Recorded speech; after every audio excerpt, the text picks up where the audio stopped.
좋은 생각이 들까요? 그냥 인생이 역겹다는 생각밖에 안 들걸요? 정작 본인의 행복과는 반비례할 수 있다는 걸 느꼈고, 제가 개인적으로 생각해 본 적이 있는데, 보통 너 철 좀 들어라, 너 왜 이렇게 철이 안 드니, 이런 말 한 번씩은 들어보셨을 거예요.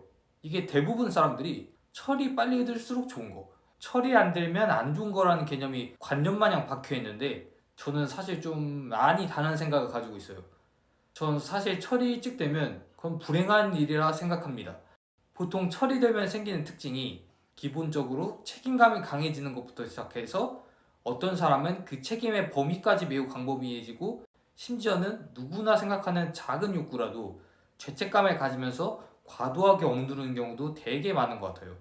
심지어는 착한 아이 지구군처럼 남한테 불편함과 실망을 안 주기 위해 노력이라는 가스라이팅으로 모든 거에 헌신을 하지만, 나중에 보면 자학을 하게 되면서 스스로를 갉아먹는 걸 보게 되죠. 일단 빨리 철든 사정은 다양하지만 가장 흔한 경우로 생각하면 K장남, K장녀 이쪽이 대표적이죠.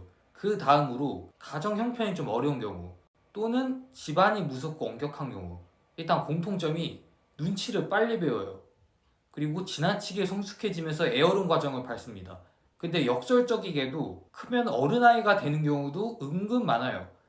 일종의 보복 심리랑 관련이 있는데, 예를 들면 무슨 여행을 가고 싶다든가, 비싼 음식 또는 명품을 사고 싶어, 아니면 다 필요 없고 그냥 나사 빠진 사람처럼 살아보고 싶어. 방금 예시 든 것들을 생각만 해도 죄가 되고 부끄러운 행동인가요? 당연히 아니야. 솔직히 죄가 되고 부끄러운 행동이라는 건 지 이득 때문에 남한테 해끼치는 쓰레기 벌레들한테 적용돼야 될 사항이지. 흔히 산수도 아까운 유형들. 근데 문제는 저런 유형들은 잘만 살고 빨리 철든 사람들 대부분은 나이 불문하고 예시든 것들을 스스로 부끄럽다고 하거나, 심지어는 죄 지은 것 마냥 셀프주입을 해. 이런 주객전도가 유지되면 앞으로 어떻게 될까? 그거에 대한 부작용들이 생겨요. 첫째, 포기가 빨라진다. 둘째, 눈치를 자주 보게 된다.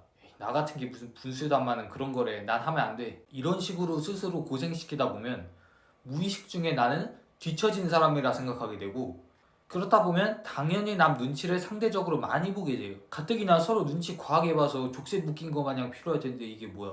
그 와중에 더 불행한 거, 이런 일은 어느 정도 있을지 잘은 모르겠지만, 예를 들어 빨리 철든 사정이랑 반대의 조건을 가진 B라는 사람이 있어.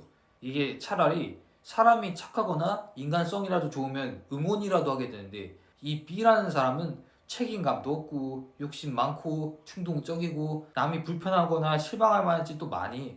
근데 돈은 많은 것 같아. 하지만 사람 자체만 보면 인성이 터졌어. 나사가이 없던 사람 같아. 막 남 무시하고 시비 걸고, 심지어는 벌금 내면 그만이야 이러면서 왕마냥 굴어. 실제로 B 같은 사람은 30대한테도 절대 없어요. 제가 그냥 극단적으로 만든 거예요. 만약에 진짜 있으면 뉴스 나와야 돼. 그리고 이런 사람이 있다면 과분한 운빨 원툴이라 결국 5년 안에 떨어져요. 원래 유지가 더 힘들어. 근데 B 같은 정도까지는 아니더라도 저런 조건을 일부 충족하는 사람을 온라인, 오프라인에서 보게 되면 당사자는 무슨 생각 들까? 현타는 현타대로 오겠죠. 쟤는 지 하고 싶은 대로 다 하고 사는데 편하게 잘 살고, 나는 현실을 빨리 깨닫고 사회 패치가 빨리 됐다 생각하면서 내 자유가 사실상 있을까 싶을 정도로 살았는데 난 이렇게 살고 있네. 좋은 생각이 들까요? 그냥 인생이 역겹다는 생각밖에 안 들걸요? 내가 뭔 잘못을 했는데.